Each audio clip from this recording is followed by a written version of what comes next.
Podcasts are hot right now. How do I know? Well, you're listening to one right now, aren't you?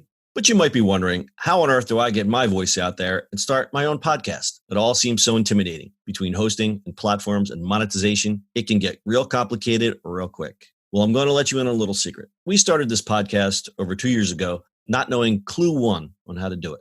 So how do we do it? We did it with Anchor. Anchor is the free podcast app with creation tools that allow you to record and edit your podcast right from your phone or computer. And Anchor will distribute your podcast for you, so it can be heard on all the platforms like Spotify, Apple Podcasts, and many more. And everybody likes money, right? Well, you can make money from your podcast with no minimum listenership. It's everything you need to make a podcast in one place. So go right now, download the free Anchor app, or go to Anchor FM to get started.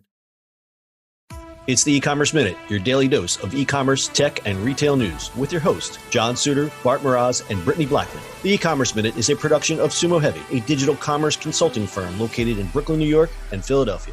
Find us on the web at sumoheavy.com. Hello, listeners. It's Brittany Blackman, Junior Marketing Coordinator at SUMO Heavy. A quick note. We're in an unprecedented time, but with this comes an unprecedented amount of unity. Everyone is coming together to help, no matter what industry they're in. And now we're doing our part. If you advertise on the eCommerce Minute, we'll donate 100% of the proceeds to Slice Out Hunger. Slice Out Hunger sends pizza to healthcare workers on the front lines of the COVID-19 pandemic while simultaneously supporting small businesses. To get involved, drop us a note at hello@sumoheavy.com or reach out through our various social media accounts. Stay safe, stay inside, and wash your hands. We're all in this together. In today's episode, Gap partners with ThredUp for a clothing trading program. The resale market is turning out to be one of the hottest trends of the year, besides social distancing. Classic retailer Gap has partnered with resale company ThredUp to encourage customers to exchange their used clothes for credits that can be used at the namesake chain, Banana Republic, Athleta, or Janie and Jack. Gap is the largest retailer to participate in the ThredUp program, which partners with retailers to help customers, quote, clean out their closets. It will take advantage of one of the business models ThredUp provides, which is providing bags and labels in the partner stores for customers to mail in used clothes in exchange for credits to use at the store. The other two options are in-store pop-ups and online collaborations. Here's how it works. After a customer buys an item from a ThredUp partner, they are mailed a clean-out kit, which they send to the company. Instead of receiving cash, they get a credit with the retailer partner. ThredUp keeps the markup, and the partner can increase its standing with eco-conscious consumers and drive stronger customer retention. The program is scheduled to begin in April, and customers who redeem their credits at any of the Gap Incorporated brands will receive an additional 15% payout bonus. The partnership aids Gap's shift into sustainability, considering the fact that Gap Incorporated has an overall goal of diverting 30 million pounds of material from landfills each year. The company currently already diverts nearly 50% of waste generated from its North American facilities. Mark Breitbard, president of Gap Incorporated Specialty Brand, says, quote, our customers are diversifying their closets, whether with new clothing, rental pieces, or secondhand goods. We're thrilled to partner with ThredUp in offering a sustainable and innovative way to shop for the closet of the future, end quote. That was a good read. Oh, thank you. So we kept this story in the queue, even though with everything going on. Because I think once everything clears and life goes back to whatever the new normal is, you're going to see an explosion of secondhand clothing because people are tightening their belts. So I think this is very timely. And I think, what have people been doing during the last couple of weeks? Cleaning out their closets. So, yeah, that's what we've been doing. I mean, we've been cleaning out everything. So I think this is... I think eBay, Mercari, and all those guys are going to explode too, right? I've been seeing a big explosion on the Facebook selling. What do they call it? Facebook Market? I'm sure Craigslist. Craigslist is always jumping with stuff. But people are just, like I cleaned out my office. I found like 5 ink cartridges from a printer that I haven't owned in a year. And I went on eBay and I'm like, ooh, $20. So... I think we're going to see an explosion in just resale in general, probably by the summer when people come out of their caves. Hopefully by the summer. It's good for Gap because, as we mentioned, one of their key things is sustainability. I don't think the consumers really associate Gap with that. We've said before, we don't really...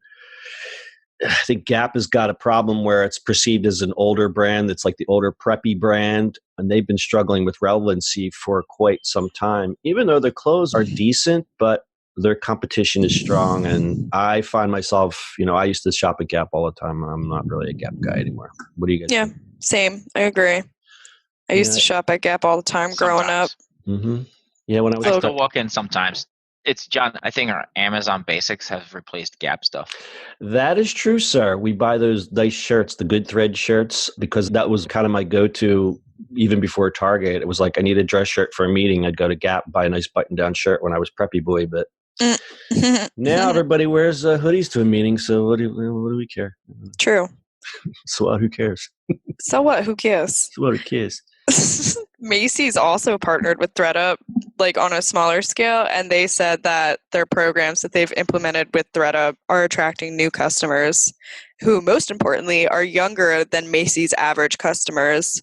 So maybe the same will happen for Gap. Huh, that's interesting. Yeah, Yeah. because, and Brittany, you can chime in here. We say the younger consumer is more eco-conscious. I think Gap's going to try to play into that.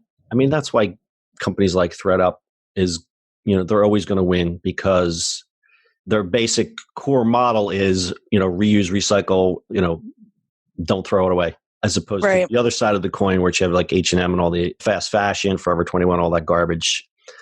That is quickly, even more quickly going out of favor. And I think that's going to continue. Yeah, I agree. Especially because like Gap in particular has such like a nostalgia factor too that fast fashion brands just don't have. If they can hone in on being sustainable and trendy, they could make a really good comeback. Yeah, I'd like to see it. Gap's been around a long time. I mean, they've had some ups and downs, but in the 90s, it was like you wore a Gap, man. That was it. That was the thing. But as trends go, people get tired of it and they move on to something else. So you're on top one day and the next day you're on the bottom.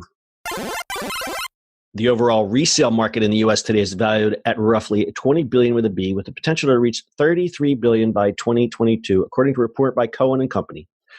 Now, that's only 6% of the total apparel industry, according to Wells Fargo analyst Ike Borchow. And by his estimates, it will grow by roughly 10% by 2022, stealing share from traditional apparel players. Totally agree with that stat. The resale customer profile is just starting to show itself. A new study from social resale marketplace Poshmark shows that secondhand items make up an average of 14% of consumer closets, and I think that number is going to increase. Gen Z, no surprise here, owns the most resale items, while millennial closets mix traditional mall and emerging brands. The epicenter of resale is the South, where the company says 35% of its sellers live. That's interesting stat right there. The South is big on the recycled goods. All right, you guys got anything else? Nope. All right, that's your e-commerce minute for today. We'll see you on the internet tomorrow. That's it for today's show. If you like the show, do us a favor and subscribe, or leave us a review on iTunes. And don't forget, you can now listen to the e-commerce minute on your Amazon device. Just add e-commerce minute to your flash briefing. And finally, if you have a comment or suggestion, or just want to say hi, find us on social media at SUMO Heavy.